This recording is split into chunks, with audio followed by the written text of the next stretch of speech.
grabar para los que no pueden asistir.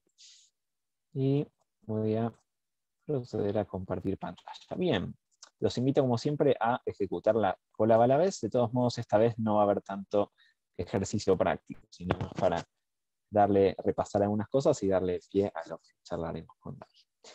Bien, entonces, introducción a Machine Learning. Como hemos hablado, el Machine Learning nos ofrece una alternativa a lo que sería la programación tradicional.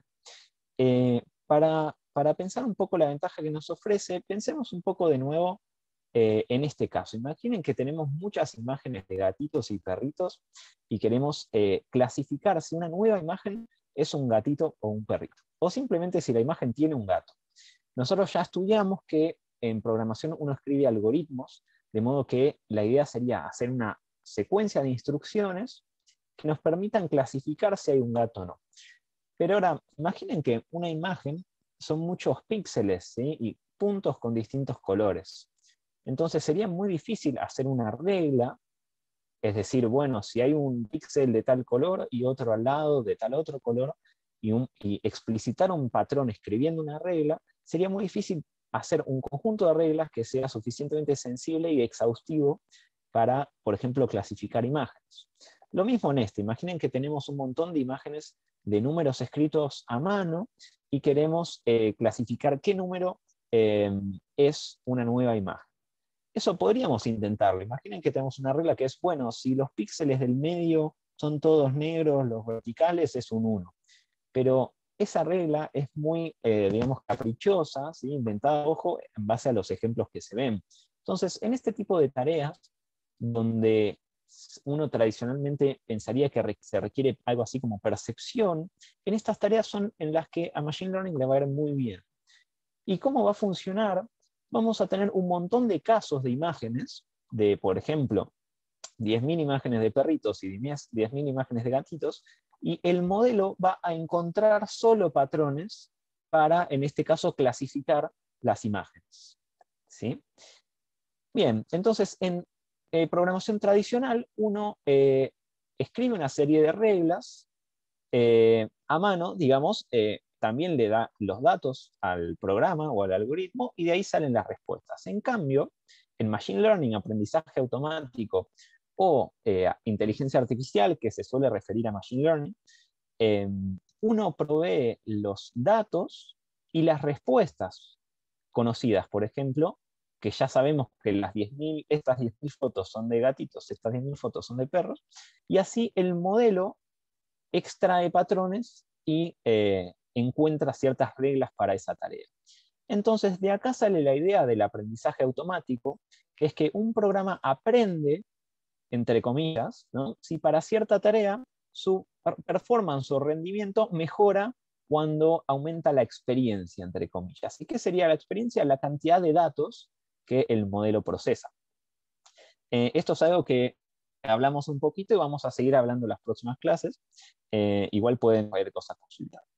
Y en concreto, ¿cómo va a funcionar? Bueno, vamos a tener una matriz de datos, ¿sí? Que recuerden que es básicamente un rectángulo con los distintos variables que vamos a usar. Nosotros estuvimos viendo, por ejemplo, el caso de personalidad. Entonces, una columna de esta matriz podría ser el puntaje de personalidad de una persona. Y cada fila sería una persona. Entonces, cada columna es una variable, ¿sí? Cada fila sería una persona.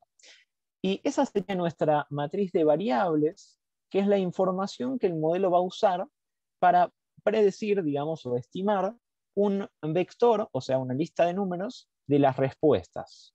¿Sí? Yendo un poquito más atrás, ¿cuál sería nuestra matriz de variables o features en inglés? En el caso de los gatitos, serían las imágenes de los gatitos, ¿sí? Esa sería nuestra matriz, con los valores de los colores.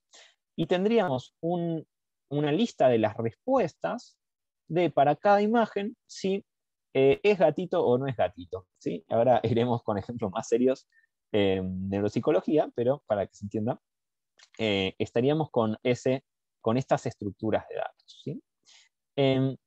¿Y cómo va a funcionar? Bueno, vamos a tener distintos modelos, no vamos a entrar en el detalle de los distintos modelos que existen, pero básicamente para cualquier modelo nosotros le vamos a pasar nuestros datos de X e Y y el modelo va a ajustar sus parámetros para representar los patrones, digamos, existen entre nuestras variables X y la salida Y que queremos. Ahora vamos a verlo con el modelo más básico, así lo ilustramos un poco más y lo entendemos mejor. Entonces, nuestra matriz X, esta que tenemos acá, que es la que va a recibir, son las variables que el modelo va a usar para estimar el valor que nos interesa, va a tener en cantidad de filas la cantidad de observaciones que tenemos, como podría ser cada sujeto experimental. Y en las columnas va a ser cada variable que tomamos para cada una de nuestras observaciones. Y en Y vamos a tener la misma cantidad de filas como teníamos en X. Ahora, ¿cuáles son algunos ejemplos que pueden ser llamados inteligencia artificial que no son machine learning? Recordemos que la diferencia puntual, y espero que ya lo hayan sabido porque se preguntó un poco en el parcial, es que el machine learning usa estos datos que uno le otorga para mejorar. Y hay otras cosas que quizás a veces son consideradas inteligencia artificial que no usan este mecanismo, como sistemas basados en reglas. Tradicionalmente uno podía, por ejemplo, un algoritmo de decisión diagnóstica, es decir, bueno, si la persona cumple con este síntoma, con este otro, si cumple con este criterio, entonces se toma cierta decisión. Eso tradicionalmente fue llamado inteligencia artificial y no es machine learning, como este caso, que depende de haber recibido una gran cantidad de datos para aprender, entre comillas. ¿Cuáles son algunos ejemplos modernos que algunos hemos visto de machine learning? Un ejemplo es este, donde el modelo recibe imágenes y dice para cada partecita de la imagen, para cada píxel, o sea, cada puntito en la imagen, a qué categoría pertenece. Entonces, por ejemplo, identifica que acá son árboles, acá son calles y estos son autos. ¿Y cómo hace eso? Bueno, recibiendo un montonazo de casos, de observaciones, con ya la respuesta de qué era cada píxel. Entonces el modelo logra aprender esos patrones de la base de datos. Otro ejemplo que habíamos visto, este modelo llamado Speech to Face, recibe una imagen y, recibe un audio corto de una persona hablando y reconstruye la cara de la persona. Entonces, nuestras variables que el modelo va a usar para aprender serían el audio, y la salida del vector I va a ser la imagen de la persona. Tenemos distintos tipos de machine learning que son principalmente, se agrupan en dos grandes categorías. Los modelos supervisados, que son los que tienen de antemano las respuestas que van a predecir, por ejemplo, en el caso que hablamos de los gatitos y los perros, donde nosotros ya le decimos al modelo, ya sabemos para cada dato, cuál es la respuesta correcta para cada uno. En cambio, los no supervisados, uno cuenta con una gran cantidad de datos, pero no sabe la respuesta de antemano, no sabe qué está buscando, sino que simplemente va a buscar patrones que aparecen en esos datos. Entonces, un ejemplo típico de supervisado es aprendizaje supervisado, modelos, es clasificación, como los casos que estamos hablando, donde dada una nueva observación, se dice a qué clase pertenece. Otro caso supervisado es la regresión, donde la relación que se está modelando es continua. Entonces, por ejemplo, dado ciertos indicadores fisiológicos, por ejemplo, la probabilidad de, un valor estimado de otro valor fisiológico que se está, por ejemplo, modelando con los otros. La diferencia es que es un valor continuo, lo que se predice, en lugar de ser una clase. ¿Sí? Y en ambos casos, uno ya sabe de antemano la respuesta de cada dato que el modelo va a recibir.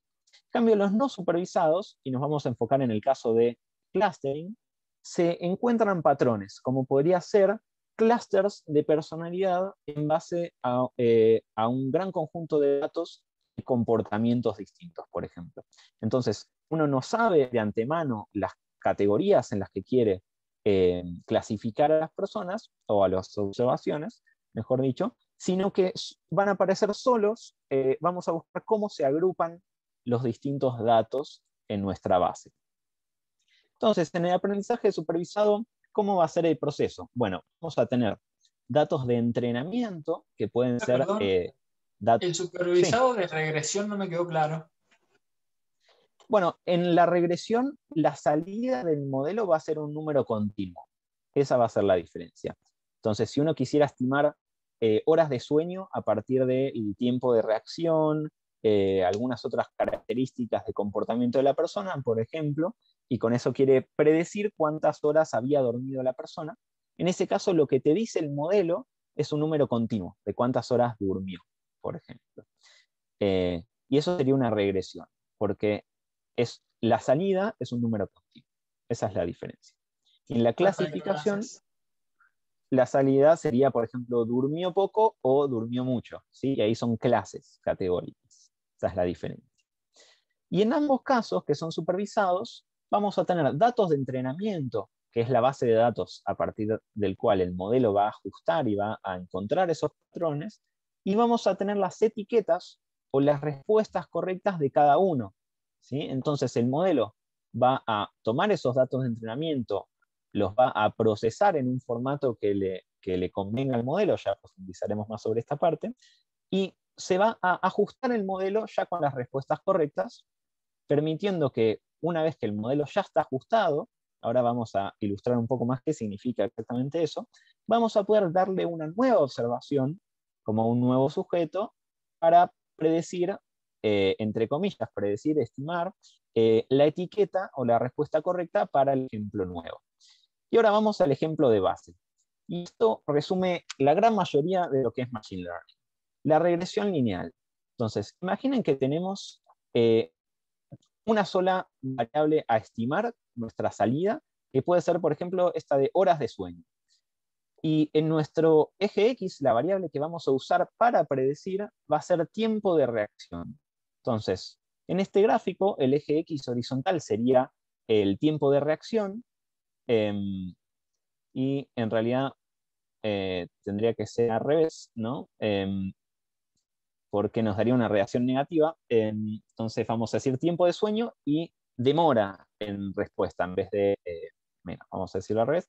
Entonces tendríamos en el eje X el tiempo de reacción, y perdón, vamos a hacer al revés, en el eje X horas de sueño, y en el eje Y el tiempo de reacción. Entonces, cada punto sería una observación que nosotros tenemos, y lo que va a hacer el Machine Learning es ajustar el coeficiente de esta recta para modelar la relación entre las dos variables, ¿sí? Y eso es todo lo que llamamos aprendizaje, que a partir de estos datos que se tienen, el modelo ajusta el coeficiente de esta recta, la pendiente, ¿sí? El ángulo que toma, para que ajuste lo mejor posible a los datos. Entonces, cuanto más datos uno tenga, más representativa sea la muestra, y más información uno provee al modelo, mejor va a estimar en datos nuevos, ¿sí? Entonces, en este caso se ajusta a un solo parámetro, la pendiente de la recta. Y eso es básicamente lo central al proceso de Machine Learning. Ahora, una cuestión más es, ¿qué pasa si nosotros tenemos un modelo que puede pasar por todos los puntos? Entonces, imaginemos que queremos estimar cómo va a rendir una persona en un examen, y partimos de datos de entrenamiento que tienen información de las mismas personas. Si el modelo memoriza cada persona, o sea, ajusta exactamente a cada punto, cuando uno tenga nuevos puntos, le va a ir mal, básicamente. Y eso llamamos que sobreajusta los datos de entrenamiento. Por eso uno separa en los datos que le da el modelo para entrenar, y hay otra parte de los datos que va a dejar aparte para ver, una vez que el modelo se ajustó, que también estima los datos que nunca vio, que también generaliza, se llama. No se preocupen que esto lo vamos a seguir viendo en las próximas clases, pero para tener una introducción a los temas más importantes.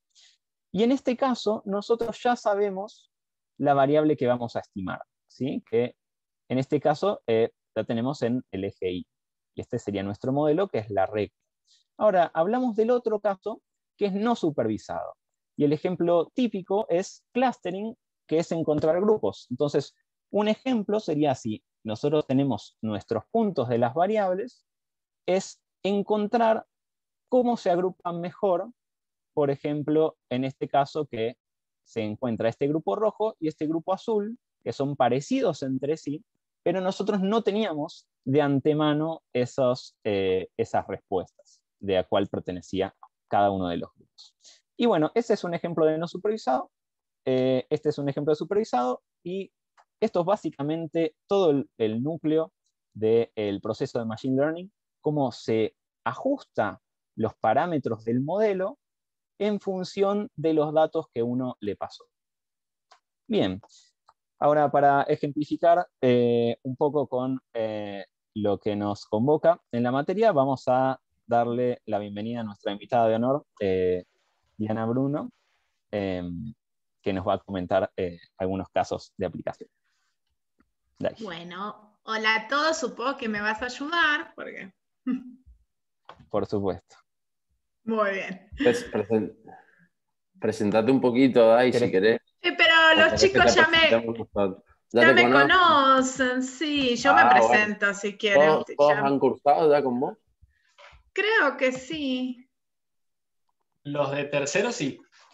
Los de tercero sí, los de cuarto también, porque me tuvieron en tercero, así que ya me conocen. ¿No es cierto?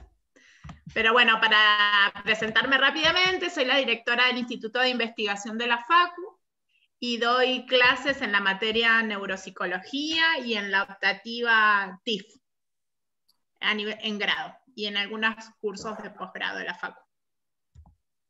Muchísimas gracias, Dai, por venir. No, de nada.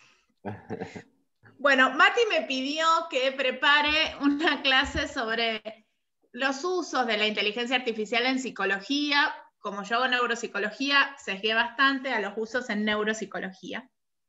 Pero al empezar a buscar, me surgieron como miles de preguntas, que probablemente sean las preguntas que le surgen a muchos psicólogos o estudiantes de psicología, ¿no? ¿Qué relación hay entre esto que están viendo de inteligencia artificial y psicología? Si un robot podría hacer de psicólogo, entonces, ¿para qué están estudiando?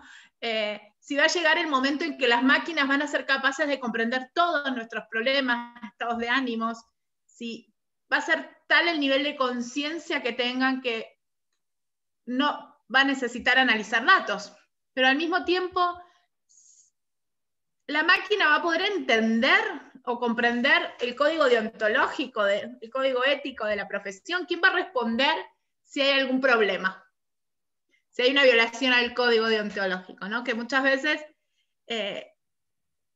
es un punto a cuestionar en los usos de la inteligencia artificial, sobre todo en los campos de la salud, ¿no? ¿Quién responde si hay algún error en el paradigma?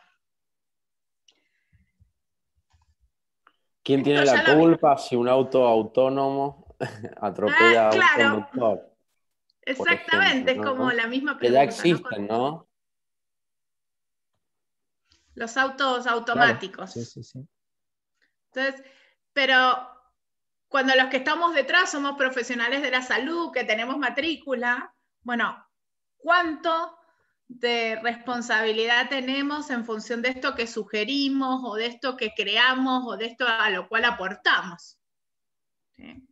Esto ya lo vieron, pero para tener un lenguaje común, se crea con el objetivo para decirlo muy básicamente, de imitar el funcionamiento de la mente y la psicología humana. Seguramente hay mucho más. Mati recién habló de Machine Learning, en los papers que vamos a ver también hablan de Deep Learning, el procesamiento del lenguaje natural y la creación de redes neurales. ¿Vieron todos estos conceptos, Mati? Bueno, Deep Learning, no, en realidad no, vimos Machine Learning. Hablamos un poco de que Deep Learning es un tipo de Machine Learning que es básicamente modelos como el que vimos recién, pero en lugar de tener un solo parámetro, que es la pendiente de la recta, son modelos con millones de parámetros, pero funcionan igual. Ajustan sus parámetros en base a los datos de entrenamiento para funcionar bien en la tarea en la cual se usan. Y el procesamiento del lenguaje es aplicación de técnicas computacionales y de Machine Learning al lenguaje, básicamente. Buenísimo. Entonces, muchas veces pensamos, va a imitar a los seres humanos, nos va a ayudar a comprender la mente humana con fines asistenciales. Hay muchas aplicaciones de la inteligencia artificial en la psicología clínica, en la neuropsicología, en la criminología, también en psicología educativa, social, en marketing. ¿Sí? La idea es que veamos algunos de esos ejemplos. Acá les traje los nombres de algunos que hay, pero porque después me centré más en paper de investigación. IFEL es un sistema de digitalización de emociones. TESS es un soporte asistencial que tiene versiones para muchos países. CARIM particularmente es para los refugiados. ¿Sí? Es un sistema de asistencia para refugiados. EmiBot, que capta emociones a partir de expresiones faciales. Gatebot, que es como un acompañante virtual, sobre todo para la soledad, entonces interviene como en cuestiones de soledad, genera un chat constante. DataSign es una comunicación personalizada para clientes de pymes, es como es un proyecto muy grande que aporta la tecnología que está detrás de las respuestas automáticas de algunas grandes empresas que generan este chat que parece que hay alguien físico del otro lado respondiéndonos. Y lo que buscan es cómo personalizan la forma que tienen de contestar en función del cliente específico de esa pyme. Y el trending, que tuve que ver mucho de qué se trataba para terminar de entender la palabra, pero es sobre pequeños inversores y cómo reducir ciertos sesgos para tomar decisiones inteligentes. Entonces, en función del perfil, hacen intervenciones. Pero vamos específicamente a lo que me pidieron. Primero traje deterioro cognitivo. Esta es una revisión que trabaja con datos de la evaluación neuropsicológica, o sea que son datos en entornos clínicos. Van a ver que hay mucha diferencia entre datos de entornos clínicos o datos no clínicos. Por eso se los destaqué. Que ellos trabajaron con datos multicéntricos, tienen 14.000 evaluaciones neuropsicológicas, y clasificaron en sujetos normales, con deterioro cognitivo leve y con demencia, y a partir de ahí entrenaron un modelo, ¿sí? Para que ¿cómo sería la palabra conjugada? Para que diga si la clasificación es correcta o no. Y este modelo tenía una sensibilidad y una especificidad muy alta, fíjense en que arriba del 95%. Este es otro artículo, pero no trabaja con datos en entornos clínicos como la evaluación neuropsicológica, sino con datos del comportamiento en la interacción con teléfonos inteligentes. Entonces están adquiridos en entornos no clínicos y también van a ayudar a la detección y el seguimiento del deterioro cognitivo. ¿Qué es lo que van a obtener de estos teléfonos inteligentes? El deterioro en la motricidad fina, el habla escrita espontánea, la dinámica de la pulsación de las teclas, por cómo tocamos a nivel mecanográfico en la pantalla, táctil, y algunas características lingüísticas a través del procesamiento del lenguaje natural. ¿Qué palabras se usa? ¿Cómo se conjugan los verbos? ¿Cuán largas son las oraciones? Este enfoque se probó igual con un grupo muy chiquito, 11 pacientes y 12 controles, pero además incluyeron evaluación neuropsicológica. Los datos que tenían igual realmente eran muchos, porque tenían 4.900 sesiones de mecanografía, o sea que entradas y 78 textos libres en 6 meses para el análisis. Y usaron un esquema de clasificación de cascada, que esta parte técnica yo no la sé, pero los hallazgos hablan de que son indicadores digitales diferentes que también permiten detectar el deterioro cognitivo. Entonces, podría ser una buena herramienta para una detección remota de casos. Sería como un screening automático, en vez de un screening cognitivo que hacemos en los primeros niveles de atención. Este es otro artículo que en realidad es un metaanálisis que ya no habla de la detección del deterioro cognitivo, sino de la posibilidad de conversión de deterioro cognitivo a Alzheimer. Los datos que van a usar son la evaluación neuropsicológica para contrastar datos, y tienen un modelo como bastante ajustado porque tuvieron gran cantidad de estudios incluidos.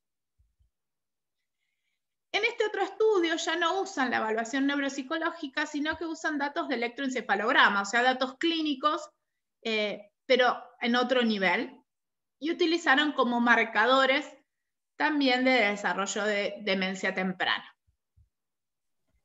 Para hacer un comentario, Dai, si me dejas un segundito en la diapo anterior, notemos que en lo que se luce el Machine Learning es en la posibilidad de procesar nuevos tipos de datos. Igual a como veíamos con el ejemplo del gatito, que sería difícil hacer una serie de reglas manuales, lo mismo pasa en este tipo de datos desestructurados, más complejos, o que uno pensaría que requieren percepción, como el electroencefalograma, ¿sí? Que son las onditas que vemos ahí chiquititas en el gráfico. Esas señales, los algoritmos de Machine Learning aprenden reglas complejas de cómo clasificarlos, que son mucho más efectivas que las reglas que uno podría desarrollar a mano. Gracias. Como humano. Aparte del análisis del electroencefalograma, Fer, nos podés corregir, pero es muy operador dependiente, o sea que depende de quién lo evalúa, ¿no es cierto? Sí, absolutamente. Lo vamos a ver un poquito cuando me toque a mí esa parte, pero no te quiero profundizar ahora. Pero sí, es muy operador dependiente y ya vienen algunos aparatos con alguna parte automatizada, digamos, pero está bueno hacer hincapié en esto que decía Mati, en diferenciar con qué tipos de datos estamos trabajando, si son datos tabulares, una tabla estructurada, o estos datos desestructurados, como pueden ser también imágenes o el que estamos viendo acá. Nos preguntan en el chat si sería parecido a los auriculares de Entel. Yo no conozco esos auriculares. Yo no conozco, por eso me quedé callado. Mati, lo que pasé por el LAC, que me explicaste. Perfecto, sí, son unos auriculares que tienen electrodos adentro, sí, exactamente. Eso es un electroencefalograma portátil, sí, es lo mismo, con menos electrodos. Sí, gracias, Yara. Dai, por favor. Después hay otra línea de investigación muy grande en torno a la neuropsicología y las neurociencias, ¿qué indicadores nos permiten ver el paso del envejecimiento saludable al deterioro cognitivo? Entonces, en este trabajo, que incluyeron una muestra muy grande de más de 3.000 ancianos, lo que incluyeron fueron datos clínicos, ¿sí? Incluyendo la evaluación cognitiva. Ellos tienen una base de datos de unas historias clínicas informatizadas muy grandes, entonces usaron muchos datos sociodemográficos y evaluaciones clínicas como análisis de sangre y evaluación cognitiva. Y a partir de eso generaron un modelo que buscaba predecir el deterioro cognitivo después de 2 años. Y si ustedes ven, la sensibilidad y la especificidad del modelo es bastante alta, incluso más alta que muchas pruebas de screening cognitivo. Después, en epilepsia, hay un montón de estudios de uso del Machine Learning en epilepsia. En este caso usaron la resonancia magnética funcional para diferenciar controles versus epilepsia. Y en este otro caso usaron la evaluación neuropsicológica para predecir la lateralización. ¿Sí? Se trataba de una epilepsia izquierda o derecha, con N bastante grandes. Este es un caso que en realidad es un reporte de caso, pero se los traje porque era interesante la aplicación ya en entornos más clínicos, porque es un caso de una paciente con una injuria cerebral, en donde lo que buscan ver es si por medio del aprendizaje automático pueden predecir el resultado de su formación profesional. ¿Sí? Si ella continuara con la formación profesional, si pudiera tener éxito o no. Los datos que suben al modelo son datos clínicos, una evaluación neuropsicológica y algunas escalas, y plantean que el modelo podría predecir de manera bastante ajustada el éxito o no esta formación profesional. Pero igualmente es un caso único el de análisis, entonces dicen que tienen que trabajar con grupos más grandes. Déficit de atención. Ahí preguntan, sí. Perdón que interrumpa, preguntan en el chat, Sí. profe, ¿qué sería una injuria cerebral? En este caso es una lesión no especificada, ¿sí? Porque la paciente llegó mucho tiempo después a la consulta y posterior a eso desarrolló un cuadro de epilepsia, secundaria a una lesión. Bien, déficit de atención.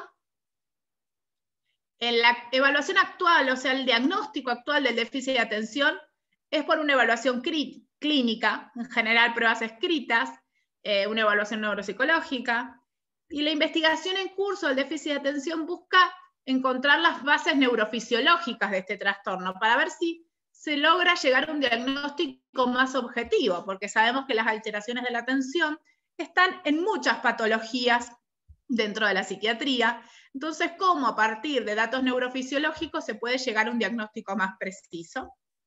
Entonces, plantean el análisis de datos fenotípicos y de neuroimagen para crear un árbol de decisiones que permita ajustar los diagnósticos. Entonces, ellos trabajan con un modelo que va como tomando decisiones, no sé técnicamente cómo se llama. Es decir, profe, que todavía no estaría terminado este modelo, está en desarrollo. ¿O sí, ya funciona? Es un modelo con pocos casos, sí. Gracias. Es un modelo que están como entrenando, creo que se dice así, con casos de datos fenotípicos y de neuroimagen para probar si sirve, si es útil o no. En esquizofrenia también hay un montón de estudios.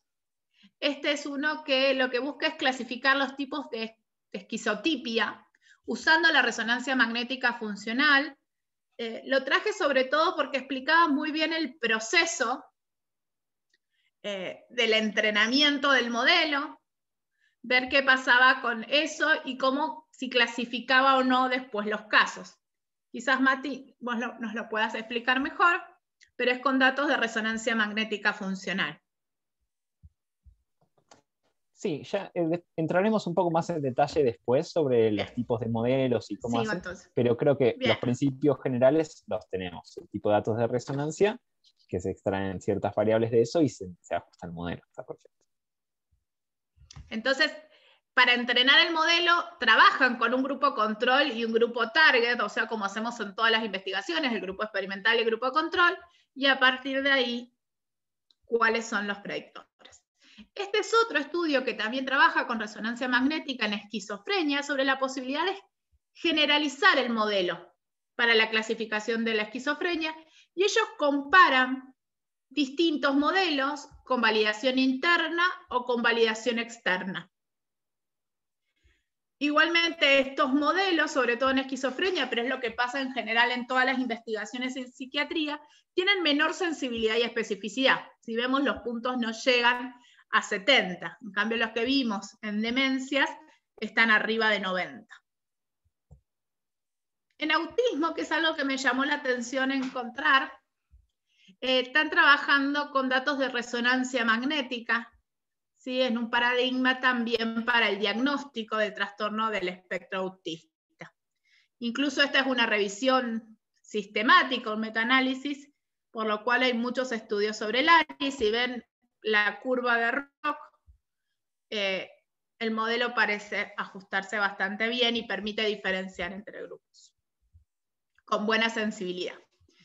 En depresión, que probablemente hayan escuchado bastante, en este trabajo lo que buscan es, a partir de datos del lenguaje natural extraídos de usuarios de las redes sociales, que ya habían sido diagnosticados de depresión, ver cómo podíamos detectar a partir de un modelo, SMOT, que debe tener un nombre específico por algo, la posibilidad de tener o no depresión. Y este modelo predice la depresión con más del 94%, o sea que la exactitud se acerca a la del deterioro cognitivo. esta es otra revisión que también trabaja con depresión, pero usa otros aportes, otro tipo de información, no datos del lenguaje natural. Sobre el suicidio, hay bastantes estudios en torno a qué posibilidades tenemos de predecir el suicidio.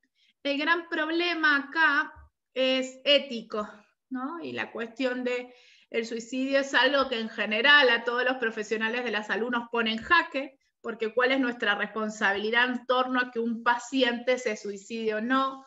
Entonces, estudiar este fenómeno, si bien es algo muy importante porque me permitiría reducir el riesgo, ya pone como en jaque al propio investigador o profesional que trabaja con estos datos. Esto se los traje porque es algo más conductual. Trabajan sobre la etiología de la agresión.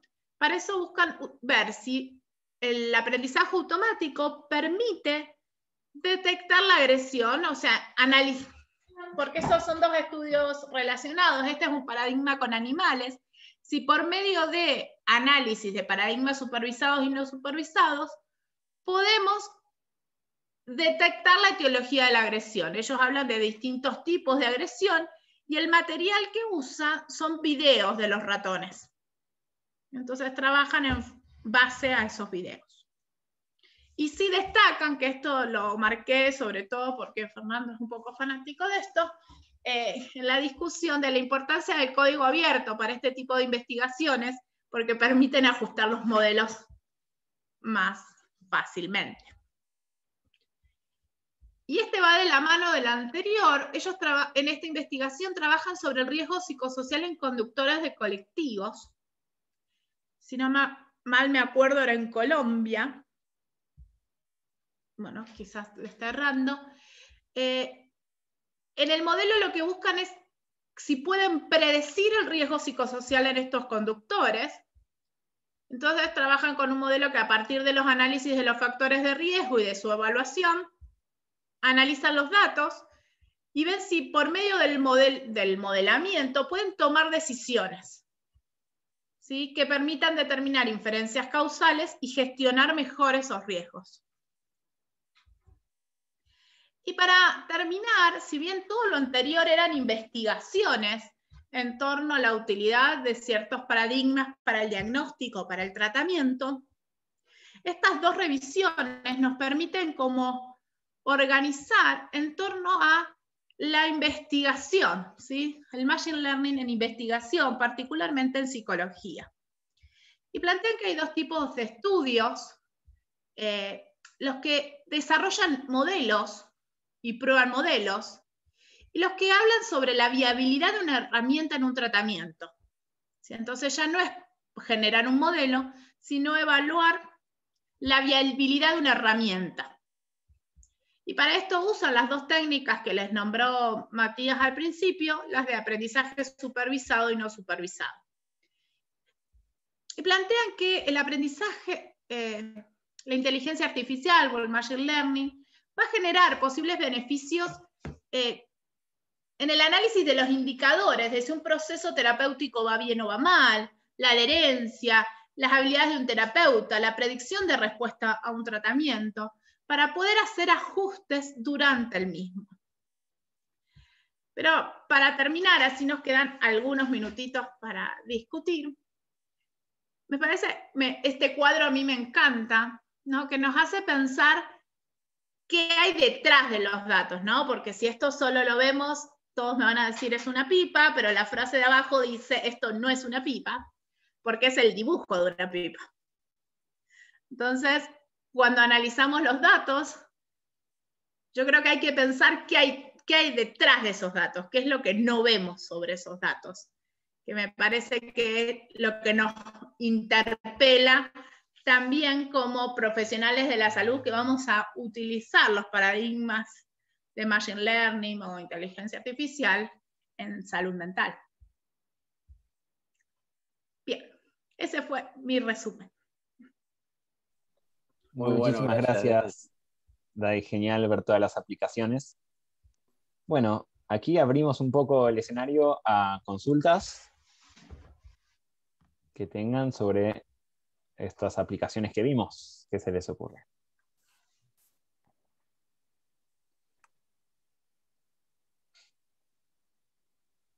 Me parece muy bien A mí me destacar la llamó- importancia del código abierto.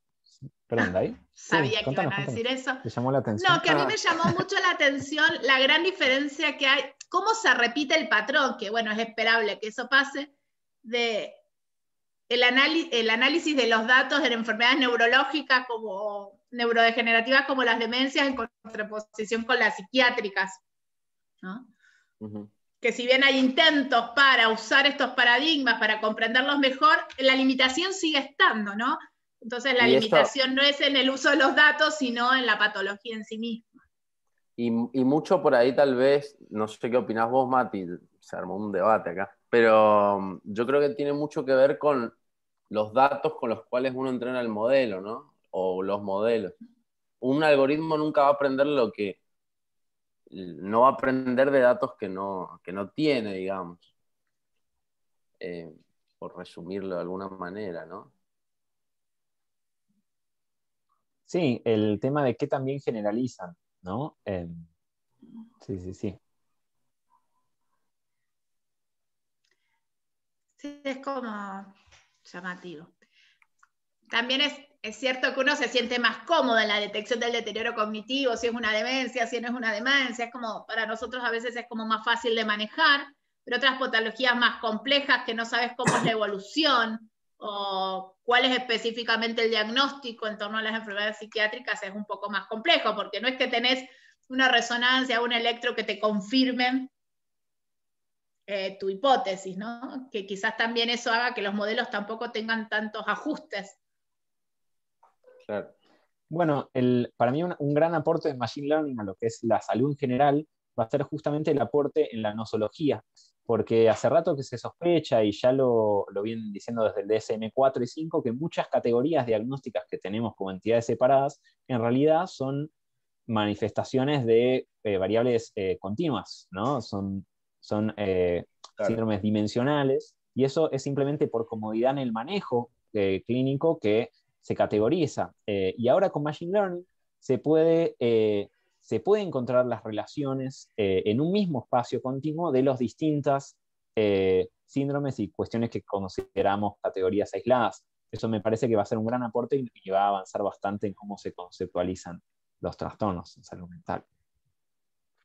Ahí Yara hizo una pregunta.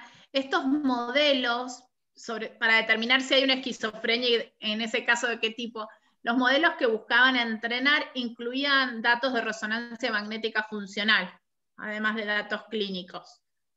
Entonces, buscaban determinar la presencia o no de esquizofrenia en función de esos análisis. El modelo ajustaba por eso. Por poner otro ejemplo, un trabajo que hicieron en Exactas, bastante, Diego Sleza, que es uno de los que lo desarrolló, buscaban predecir brote psicótico o una transición hacia una esquizofrenia completa, digamos, en un grupo de riesgo, en base a procesamiento de lenguaje natural. ¿Y cómo sería? En un esquema supervisado, uno tendría 1000 casos de discursos de una persona que sabe que después se brotó, y 1000 casos de discursos de persona que luego no se brotó, y uno tiene la etiqueta de antemano quién se iba a desencadenar y quién no, y este modelo aprende a partir de los patrones en ese lenguaje, después especificaremos un poco más cómo sucede todo eso, aprende a clasificar un nuevo. Entonces puede tomar un nuevo discurso, una nueva observación y decir si es probable o no, o clasificar si estima que va a tener un brote o se va a desencadenar o no, por ejemplo, con datos de lenguaje. Y una aclaración que también creo que concierne un poco a la clase de hoy. Lo importante siempre es saber identificar el tipo de problema con el cual estamos tratando. Eso lo dijo Mati, pero para recalcar y aprovechar los ejemplos, cuando hablamos de un diagnóstico, por ejemplo, estamos hablando de categorías. Por ejemplo, Alzheimer o no Alzheimer. ¿Se brotó o no se brotó? Todos esos son problemas en los cuales la variable que queremos predecir es una variable categórica que tiene distintas clases. Entonces eso nos cambia todo el proceso del Machine Learning. Puede utilizar aprendizaje supervisado o no, pero la variable a predecir es categórica y después cuando tengamos que saber si el modelo funciona bien o no, las métricas que vamos a tener que usar son distintas, ¿sí? Para ese modelo, para ese problema, que es un problema de clasificación. Pero en los otros problemas con los que se van a encontrar son los de regresión, que como les dijo Mati, la variable que se predice es una variable numérica. Por ejemplo, expectativa de vida de un cáncer de páncreas, 5 años, 3 años, 4 años, 2 años, ¿bien? Y esto nos va a cambiar siempre el proceso. Entonces, para orientarnos, siempre tenemos que pensar primero ante qué problema estamos, y eso nos va a ayudar a encarar el proceso. Bien. Bueno, muchísimas gracias, Fer, por el comentario. Me parece muy bien de pasar esos puntos claves. Muchísimas gracias de nuevo, Dai. Estuvo buenísimo. No sé si alguien más tiene alguna otra consulta. Si no, estamos ya en horario. Sí, yo tengo una consulta que la he tratado de elaborar y no me sale, pero bueno, la tiro. Me llamó mucho la atención digamos, los primeros modelos que ya están funcionando, sobre todo el de los refugiados. Y básicamente me gustaría saber qué hacen, digamos, qué han aprendido, cómo los han entrenado a ese modelo y, digamos, cuál es la función que hoy cumplen. No sé cómo entrenaron el modelo, eso supongo que Matías se los podrá explicar mejor a nivel técnico, pero lo que hacen es el acompañamiento a esos grupos minoritarios. Entonces, en función de la pregunta o de la respuesta de esta persona, el modelo va generando como intervenciones, como si fuese un diálogo.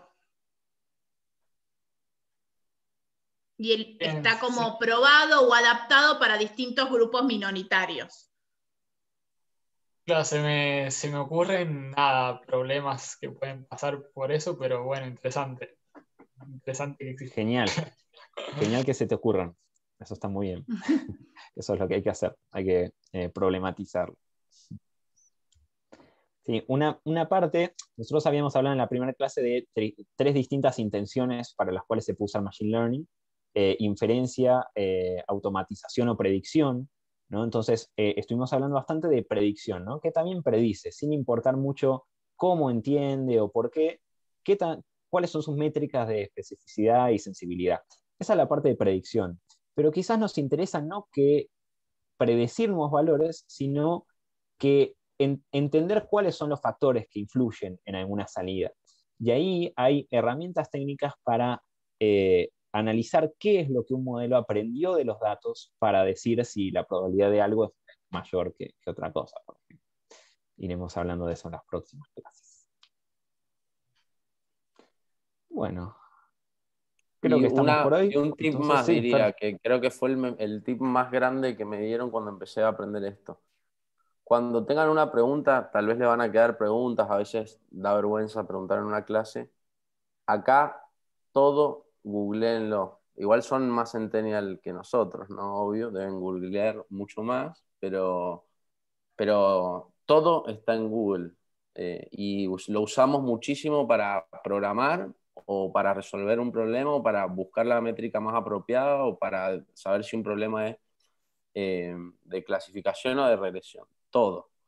Así que googleen siempre. Y no duden también de hacernos consultas en el canal, ahí en el foro.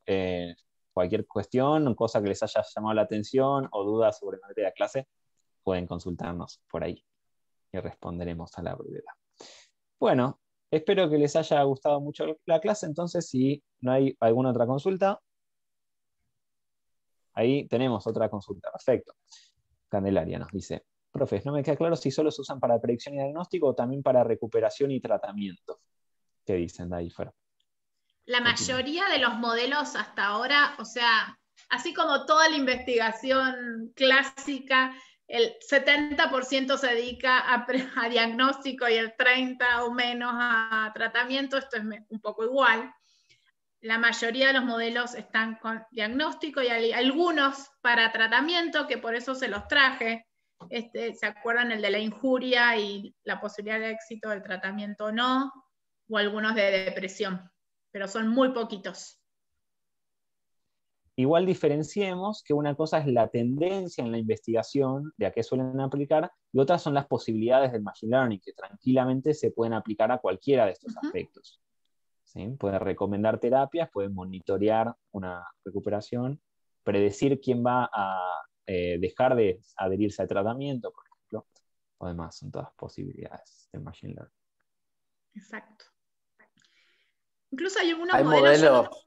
si no traje, pero porque no lo encontré cuando lo busqué, pero para tratamientos de ansiedad, hay algunos modelos que usan estímulos como la conductancia galvánica de la piel y en función del parámetro le dispara la intervención, como un audio que te dice recordar respirar o anda a un lugar seguro, en función de parámetros fisiológicos, y eso es un tratamiento en sí mismo, ni siquiera es monitorear si sirve o si no. Incluso hay un gran campo de la investigación del Machine Learning por el tipo de datos que se manejan, que es la genética, y hay mucha utilización de estos modelos para predecir una respuesta, por ejemplo, a los psicofármacos, en base a los genes de esa persona. Y cada vez esto está evolucionando un poco más. Van a pasar cosas. Cuiden, si se hacen un análisis genético, escóndanlo en algún lugar. ¿Y por qué estas son posibilidades nuevas? Porque surgieron modelos nuevos, hay mucho más procesamiento, poder de cómputo a disposición de todos, ¿sí? Y los nuevos modelos de Machine Learning pueden procesar y extraer patrones de datos desestructurados como los genómicos, ¿sí? El genoma, que antes dependía de diseñar lógicas manualmente, digamos, para analizar los datos, como hablamos en los gatitos, en el electroencefalograma y demás. Claro, otro gran aporte, esto yo no cierro acá mi comentario, pero otro gran aporte es que en general la investigación en salud siempre ha tenido mucho que ver con factores de riesgo específicos, variables únicas por separado. Por ejemplo, tabaquismo, infarto. Es una variable que influye, sí. Ahora, ¿por qué hay algunos tabaquistas que no se infartan y otros que sí? Y tiene que ver con que en general todos los problemas de salud influyen muchas variables, positivas y negativas. Entonces, poder procesar y hacer predicciones combinando múltiples variables es para mí un gran aporte también de estas disciplinas. Totalmente. Poder trabajar en espacios de mayor dimensionalidad, ¿no? Considerando muchos factores a la vez. Exacto. Por Bueno, eso el creo ejemplo que de los estamos ya datos pasaditos, ¿no? del celular es fantástico, porque ahí incorpora un montón de información. Sí. El táctil, la presión, el lenguaje, es como... Aunque sea para seguirlo Totalmente. pensando. Bueno, si les parece, vamos concluyendo, así no les extendemos demasiado a los chicos que rindieron el parcial hoy encima. Así que vamos a dejarlos un merecido descanso. Si alguien tiene alguna pregunta que se muere de ganas de hacer, la puede hacer ahora o para siempre. Me alegro que les hayan gustado. Muchísimas gracias de nuevo, Dai, por tu aporte en la clase. Estuvo genial. Tengo una preguntilla, perdón que me interrumpa. Sí. No sé si quiere termine la finalización de la clase. Dale.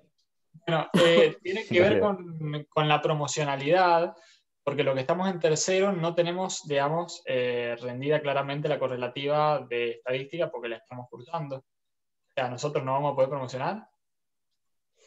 Eso es algo a chequear con Secretaría. Entiendo que si no tienen las correlativas, no, los mecanismos para que promocionen están igual en la materia con las dos evaluaciones, pero hay que chequear con Secretaría si lo van a permitir. Se acaba de reducir mis posibilidades de vida. Pero bueno, gracias. No, igual, Mati, una ayuda. Sí. Lo que solemos hacer las profes que damos materias optativas que no les dan la correlativa es guardarles la nota y se anotan en una mesa de examen final y les pasamos la nota. O sea, es una práctica Sí, eso les comenté. Ok, sí. Okay. Maravilloso. Esa es una posibilidad. Bueno, chicos, dejo de grabar entonces, sí, si hay alguna otra cuestión administrativa por las dudas, para los que ven la clase después. Hasta aquí llegamos, espero que les haya gustado. Chao. Saludos a YouTube.